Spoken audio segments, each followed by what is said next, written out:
ओम ग्राम grim ग्रोम च गुरुवे नमः। ओम ब्रह्म बृहस्पते नमः। ओम नमो भगवते वासुदेवाय। ओम क्लीं कृष्णाय नमः। ओम अखंड मंडलाकारं व्याप्त येन चराचरं तत्पर्जनम येन तस्मै श्री गुरुवे नमः। गुरुर्ब्रह्मा गुरुर्विष्णु गुरुदेवो महेश्वरा गुरु साक्षात् परम ब्रह्म तस्मै श्री गुरुवे नमः। ओम परम तत्वाय नारायणाय गुरुभ्यो नमः। ओम हसम ओम पदम तर्पयामी होम फट। देवराधा ट्रस्ट सत्यवाणी चैनल।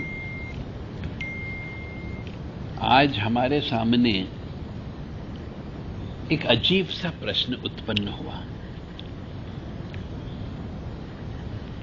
कोई महाशय जी है, बहुत ज्ञानी है।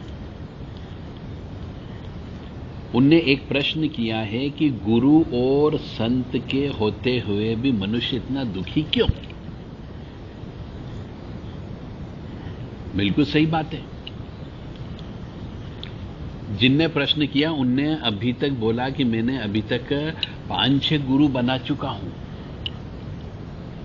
फिर भी कोई भी सब गुरु से गुरु दीक्षा लेने के बाद भी मैं दुखी का दुखी ही हूं। तो ऐसा क्यों? और मेरे से पूछा कि क्या मैं गुरु दीक्षा दूंगा क्या? बड़ा अजीब सा प्रश्न है। तो सीधा सा उत्तर है इसका, बहुत साधारण सिंपल सा उत्तर है कि पहली बात तो मनुष्य को अपना गुरु अपने जीते जी बना लेना चाहिए। आध्यात्मिक गुरु। जब बच्चे का जनेऊ संस्कार होता है उस समय जो ब्राह्मण, जो शास्त्री, जो ज्ञानी पुरुष जनेऊ संस्कार कराता है विधि विधान से, उस वक्त वही उसका गुरु मान लिया जाता है।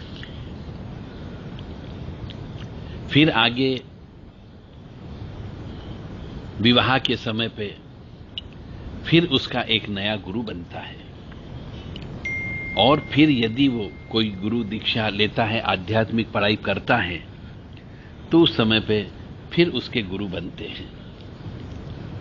ऐसे मनुष्य चाहे जितने गुरु बना सकता है, अलग अलग कार्यों के लिए अलग अलग गुरु बनाया जा सकता है। परंतु गुरु और संत के होते हुए भी इंसान दुखी क्यों रहता है? जैसा मैंने कहा कि एक महाशय जी ने कम से कम अपनी जिंदगी में आध्यात्मिक गुरु की बात करें तो 5 गुरु बना चुके हैं। और 5 गुरु बनाने के बाद भी वो व्यक्ति सुखी नहीं है, तो छठा मेरे को बनाने के लिए आए। तो हमने उनसे सिर्फ एक ही चीज कही कि अलग अलग भिन्न भिन्न गुरु बनाने से कुछ नहीं होगा।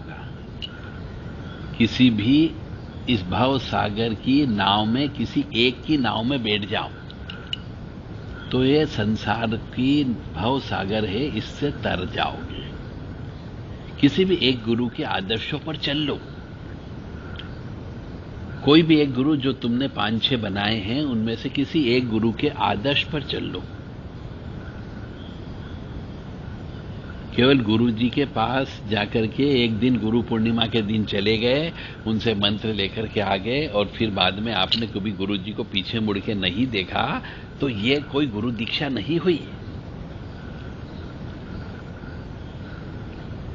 गुरु दीक्षा लेने के बाद में जब भी कोई संकट आता है तो उन गुरु से व्यक्तिगत तौर से मिलना चाहिए, उनके चरण स्पर्श करना चाहिए, उनके साथ रहना चाहिए, उनकी विचारधारा को स्वीकार करना चाहिए।